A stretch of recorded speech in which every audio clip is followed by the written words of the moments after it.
D'abord remercier l'ensemble des parties prenantes, donc les promoteurs qui ont été à l'origine de ce projet, donc tous les promoteurs qu'on connaît qui sont des industriels sénégalais qui ont cru à ce projet. Et aujourd'hui les travaux sont presque terminés pour ce qui est du cycle ouvert.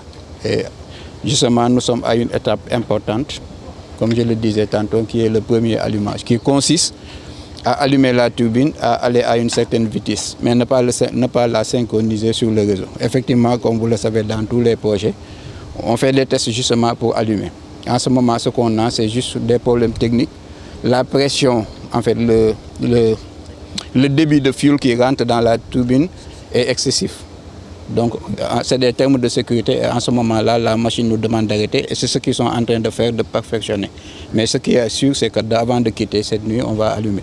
Bon, au moment où nous étions effectivement de discuter pour dire les contraintes que nous avons vu que la centrale, finalement, donc le problème technique a été résolu et que la centrale est entre. Donc le premier allumage a eu lieu et nous nous en félicitons en tout cas.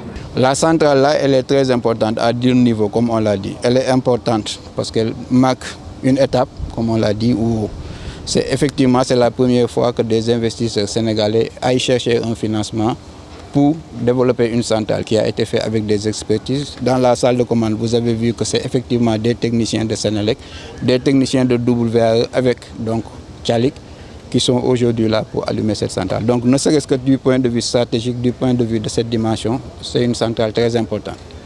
La deuxième importance, c'est qu'elle répond à une demande qui est là. Aujourd'hui, nous avons besoin de cette centrale pour passer la pointe qui va venir.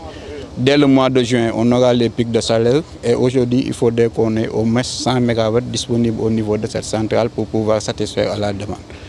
La troisième chose, c'est que c'est une centrale qui doit fonctionner au gaz, donc elle va participer de manière générale à la réduction des coûts de l'électricité.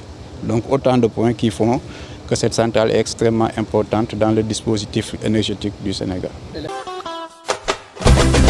xam nga ni Ndakaaru neex na waaw